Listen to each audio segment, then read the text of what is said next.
Hello, and welcome to the Grow Cedar Valley webinar series. Today, we're going to be focusing on employee engagement. And I know many of you are dealing with engagement as you have teams and organizations that work remotely. So we've asked three of our friends and experts in this field that we thought could share some of what they're dealing with and what they maybe are observing and noticing what other companies are doing. And so I'd like to welcome first Monica Steffeck. She's Chief Talent Executive Officer for Leverage, which is powered by Clickstop. And then we have Sara Laures, Chief People Officer for VGM Group here in Waterloo.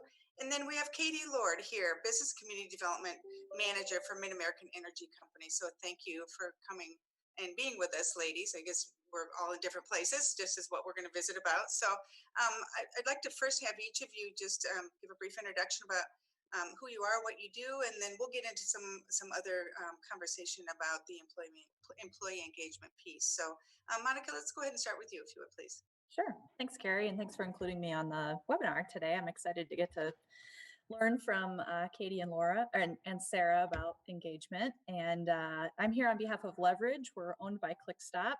And back in 2018, Clickstop founded Leverage as a method or a business to help other organizations enrich their culture. So we always start in partnering with businesses by establishing a clear set of core values or further developing the values they've already established. And then we follow that up with a structured onboarding that exposes employees to the most important information in an efficient way.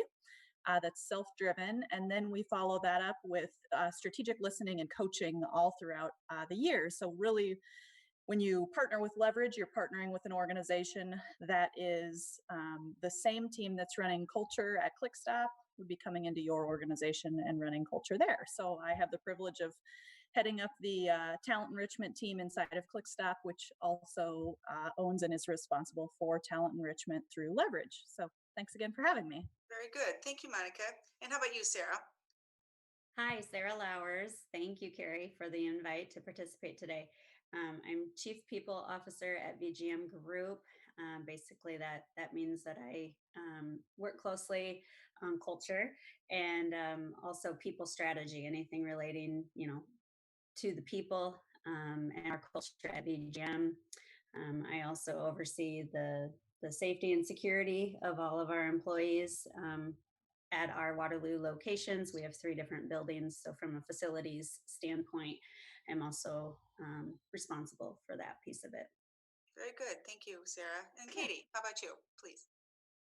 Thanks so much, Carrie. Appreciate the introduction and opportunity to join today. Again, my name is Katie Lord. I'm Business and Community Development Manager for Mid-American Energy Company, and we are your electric and natural gas provider. On our team, we get to interact with many community leaders and some of our larger key accounts from around the state. And so we are responsible for growing those relationships and cultivating those relationships and determining how we can help our businesses and communities be successful. So again, thanks for the opportunity to join you all today and to learn. Sure. So we all know these are really unique times, and not only unique, but never would we've ever imagined we'd be working in the way that we're having to execute our responsibilities and our job descriptions now. So Sara, how about you? How have you been kind of working with your team? And I know your teams are leaders of other teams. And so I imagine they look to you for some help in helping with that continued employee. Because I know I know all of your organizations are really a priority. They make a priority the employee engagement piece. Yes. But how have you had to adapt that with what's going on now? Yeah, so we had to adapt pretty quickly to get our teams to be able to work remotely. We have probably 98% of our workforce are all working from home. So from a technology standpoint, we had to adapt really quickly. We have a wonderful IT infrastructure and team that they were able to foresee a lot of this coming, and we were able to make the proper investments in technology and equip all of the people to be able to work from home. So really proud that we were able to do that so quickly. And that's really been key in allowing people to have the technology and training about the work from home space and setup. So, there's the technology piece that I think we've adapted to, but there's also this whole managing people, managing remote teams, that we've really been proactive about equipping managers with skills and tools to manage their teams remotely, and also managing themselves. Very good. Yeah. Very good. How about you, Monica?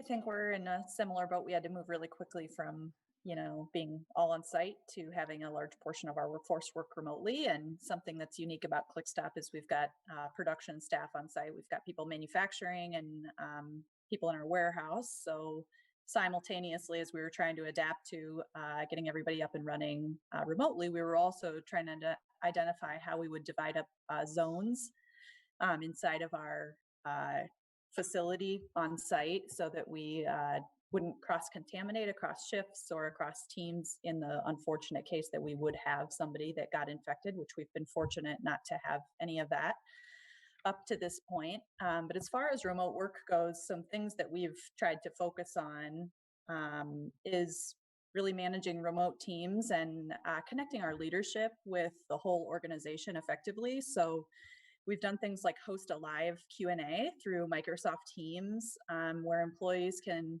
live ask questions, and then we've addressed different topics that have come in.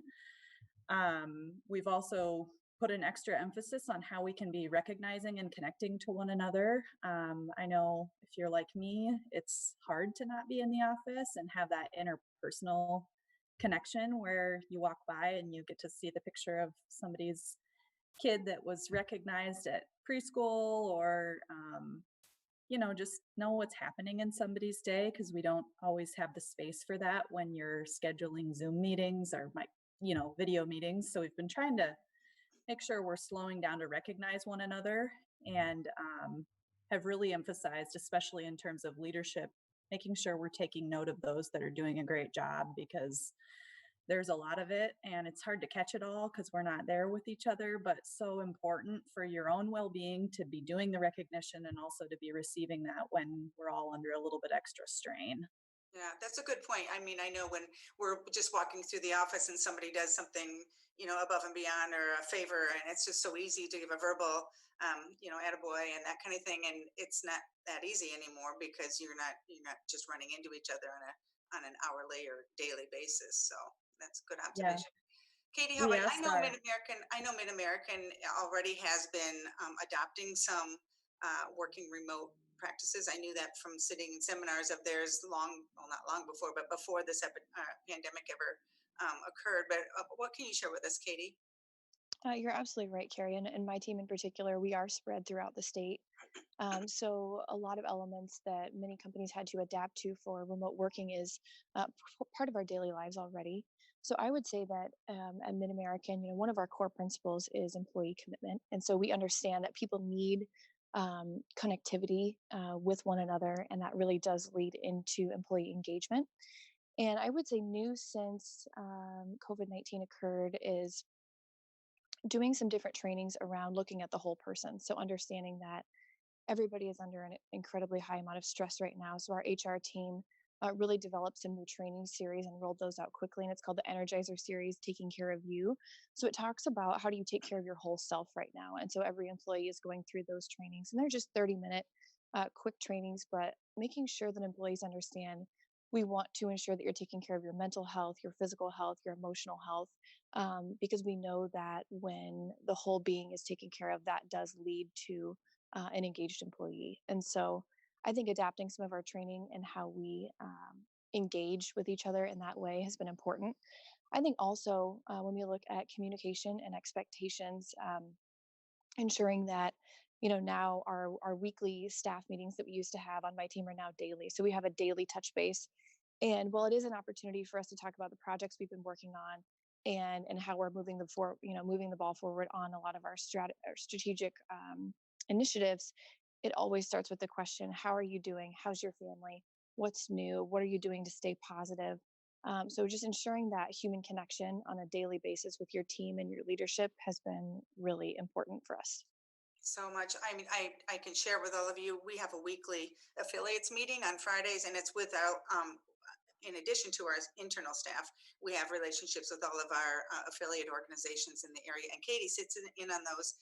And from the beginning, she has been able to really insert some insight on a lot of what she's observed, not only through Mid-American, but some of the companies that you're affiliated with, and it's been just exceptionally helpful. One of the things I was curious about, so we've kind of been in this unfortunate practice for a little while now, like from many over a month. Have some of these team building or these connections that we knew we needed to do at the beginning, have those changed, or have you had to kind of refresh? Are there ways that you've noticed that, you know, this may still go on for a little while longer, so how are we going to, you know, kind of keep this energized? And I don't care who goes. Sara, you're nodding your head, so you've got something on your mind. Go ahead, please. Yeah. We've had to adapt and change personally with the people who report to me and are up on my teams. I'm now more intentional about the check-ins and have a regular check-in as well. And, just yesterday I had one and I had 2 questions for them that I put out on the calendar invite. And the first question was, what do you need most right now? And then the second question was, what do you bring to the table most right now? So it really prompted some interesting discussions, and we ended up finding out a lot about our team. And one particular person really needed more connection than she was feeling, and then another person was like, I'm fine. So there's just a lot of different things that people need in this current climate. So keeping that top of mind and helping and supporting people with really what they need, and then the talents that they bring to the table. We have an opportunity within this current landscape to utilize those people and to use their talents to support one another. Right. That's one of my peers across the state. He said, this is the time for those folks that have those talents to really step up and shine and to use them. And these are platforms for people to really excel and demonstrate the value, not only to the organization, but to themselves. So I agree that that's a really good piece to point out. How about you, Monica? I feel like we started the working from home with a added emphasis on your immediate team and expectations, just to make sure we were clear on, what is expected. Has anything changed considering the economy and COVID-19? And over the course of time, it seems like we've shifted from that to more recently being focused on cross-team collaboration. I feel like we've gotten into a nice rhythm and being connected to one another. I love what Sara said around, asking for people what they really need, because we all do need different things. And that's such a wise approach to managing in general, whether you're remote or not remote. Mm-hmm. So we've spent some time trying to figure out how we can connect people across different teams. And one of the things that we're starting up next week is we'll be doing some reading of different business books. Our leadership team, each one of us selected a different book on professional development. I'll be hosting a discussion on Radical Candor, if you've ever heard of that book. And another individual is going to be talking about how to win friends and influence people. And another is going to be doing Well-Being, which is one of Gallup's books that probably lines up really nicely with this Energizer series. And then we have 2 other books. So I'm hoping that will be something that will connect our leadership to members of our team that are on site and those that are working remotely. But absolutely, I imagine there's so many different ways we need to adapt, but that's one thing that stood out that I think will be really meaningful and a neat way to just be connected more of the way that we were in the office. And I hope it connects us that are remote to those that are on site, because that has been, I think, a big strain on a lot of us. And like, I miss being able to walk outside of my office and out to the manufacturing floor and give somebody a high five and tell them nice job, or just ask them how their day is going. And they're not at a computer all day to where I can interact with them quite as easily. So lots of adaptation. Yeah, absolutely. Katie, how about you? I mean, again, we talked about that Mid-American had already started with some of their remote team building, but since you've been in this for a while, have you had to change much? I would say not necessarily change, but try to enhance and really Right. drive home the focus areas. I think one that's super simple for us is that, pick up the phone, call somebody. We don't have that built-in time of catching up now with just so many Zoom meetings or emails. Everything is really focused, which I think is helpful in many ways. But at the same time, you really don't get to ask everybody else, how are things going? Like Monica said, what do you need? How can we help? So pick up the phone first and foremost and just ask those questions and engage in that human contact that way. I would say something that we focus on is tempo. Often, there's so many changes that are happening that you can operate really at a different level, even throughout the course of a day. But it's important to remember that the tempo that you're operating at must be sustainable. And even though our environment that we're working in is much more stressful, I think there's an opportunity to really maintain a steady cadence and ensure that we're continuing to perform at our highest level. And I think one way we've continued to drive engagement just through our team meetings and through our everyday discussion is our leadership has really challenged us now at an even higher level to innovate and to ask ourselves, we will be required to serve our customers and our partners in a different way. And what does that look like? And um, how are you coming to those conclusions? And like Monica was talking about, maybe it's a new book that you've chosen to read, or maybe it's a new skill you'd like to learn. But how are we utilizing this time to really challenge ourselves and to bring forth all of those creative ideas? I think every company has so many people that thrive on those brainstorming and creative sessions that I think right now we can really capitalize in that area, and then challenge some of our folks that might be a reach for them is really, let's get outside of the box. Let's get into this area of just really critical thought about the future. And I think we have this opportunity to capitalize on. So really, it's been an enhancement of some of the things that we do on a daily basis. But I think it's really helped us engage and to continue to have really good discussion on our team. Absolutely. And I know you all have had similar conversations to me that to us that people that are kind of whether they wanted to or not, they've had to adopt a lot of this virtual technology, and they're recognizing maybe once we get through this crisis, there still may be more opportunities in Mhm. using this, well, whether they like to it or not. And I've said this often that you know there were probably a lot of us in situations where we thought we should be doing this, but we weren't too confident or comfortable. But then you just kind of got thrown in the deep end and had to do it. So coming through this, what have you identified of the practices or a lot of the engagement that's occurred that you hope to be able to continue with? Like I said, hopefully on the other side, which is sooner than later. But I don't, Sarah, why don't you go ahead? Yeah. It's interesting. We've seen some people are really thriving in this environment of working remotely and working from home, and we've actually, sort of taken the pulse of those folks and asked, if you're more productive, you like it, do you want to maybe continue working from home? I think as an organization, we have to be open to that. If somebody is thriving in this currently, we have a segment of our workforce that might just end up staying home, um, and that's okay. Others really desire to get back into the office, and we'll support that as well. But I think that that's a real thing. And I would imagine there's room for a hybrid. I mean, Yes. less time in the office, some time, of course, because you do need to have that face to face. If when you're able to have the face to face interaction, but maybe not as much or as Yeah. Before COVID, we had probably 180 people working from home regularly, but we did, ask them to come into the office once a month for in-person meetings and such. So I do anticipate that continuing, and just we'll probably have more people who decide to work from home. right. How about you, Monica? What have you observed or what have you felt going through this that you are going to be high level adaptations when we get through? Yeah. Well, I think we were a company that very much has relied on face-to-face communication for a long time, and it's been interesting to see how readily people have adapted using Zoom or Microsoft Teams or whatever tools for video conferencing.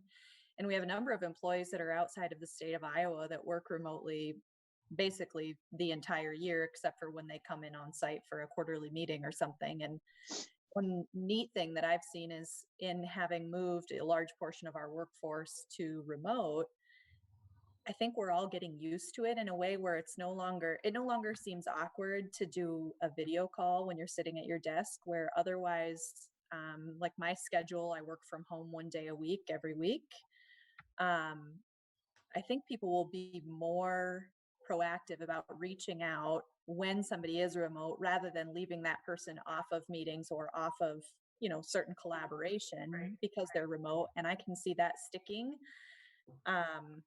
I also think it's been really neat to see how we've gone about hosting events and facilitating like learning workshops remotely. It's a whole different ball game to be in a room with 40 or 50 people and facilitating and have the interpersonal, you can see people's responses differently.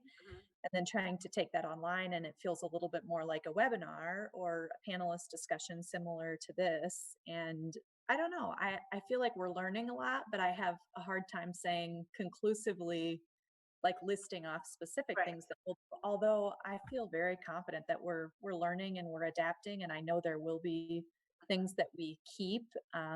But in some ways, I don't even know if I know what those are yet. You're not unlike almost everybody else. We don't know what we don't know yet. So that's true. Yeah. How about you, Katie? Yes, Monica, I completely appreciate those comments and totally agree, especially on the meeting. I think for me personally and my team, we probably travel 2 to 3 days a week. And so right now, with really a lack of travel, we are able to attend so many more of our city meetings and community board meetings. And so I'm hopeful that after this is done, we can still maintain the option of having Zoom so that if we're not able to travel or inclement weather, I'm hopeful that that will be another option. We can continue to stay engaged, even though, I mean, as an essential service provider such as utility, our face-to-face contact is going to maintain and is going to be a critical piece going forward. So I'm not sure that I have any real decisive answers in this area, but I do think having those options and having people being challenged in this way has been such a positive thing.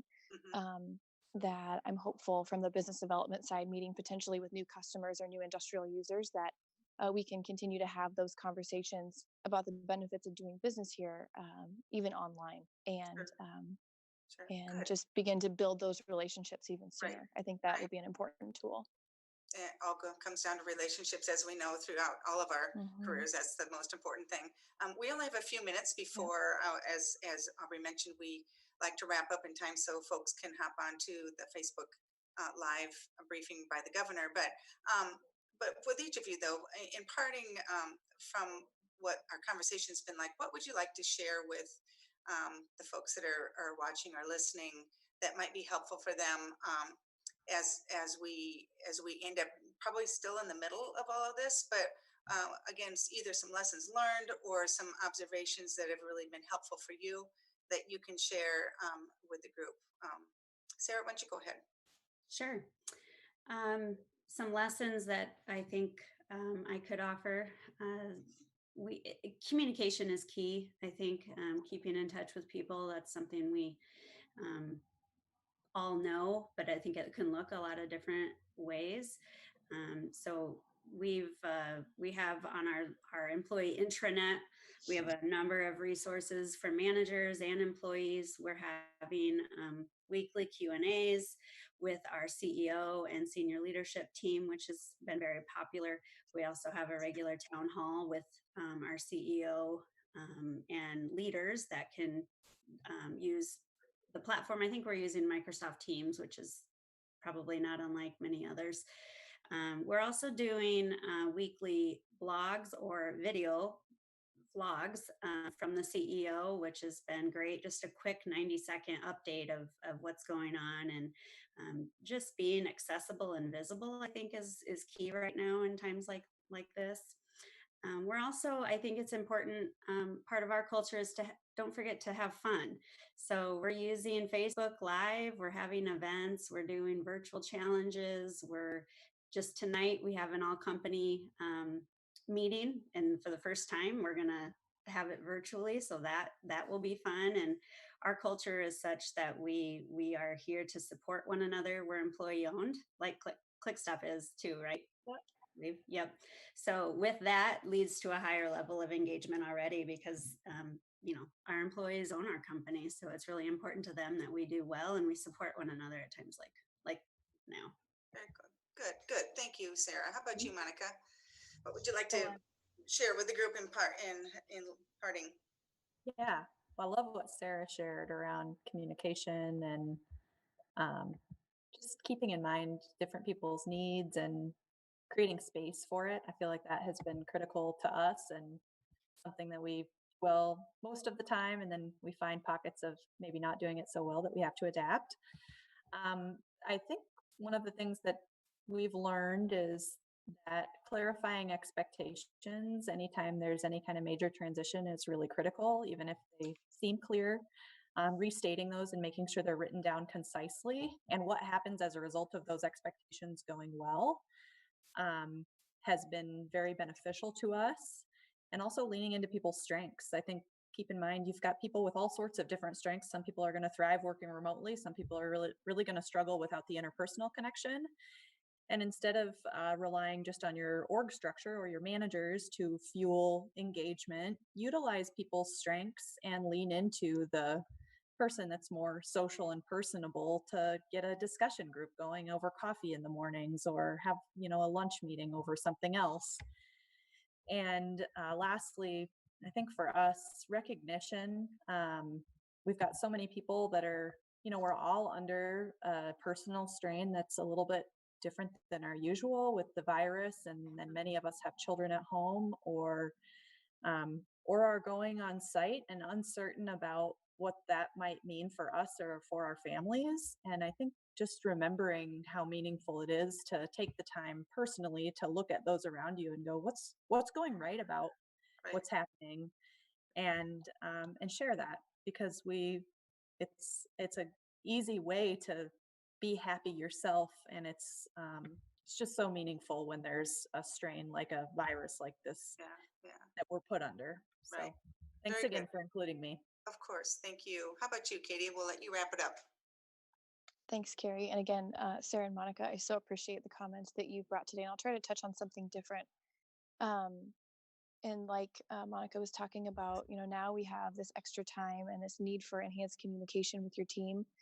Really schedule those one-on-ones and talk with each team member about, what is it that motivates them and what is it that they love about their job, and try to find opportunities within that space to challenge them and to allow them to develop further as a person and as a professional. And I think trust is a huge key part of that. I think if you give people that space, like Monica, you were talking to really flourish and develop that plan for themselves, some really great things can come. And I would say additionally, many companies in Iowa are really very philanthropic and do sponsor many events that have now been canceled. And I would say, challenge your partners and ask them, what are ways that you can offer some virtual events or virtual trainings to engage our employees? What can we do? What can we build upon?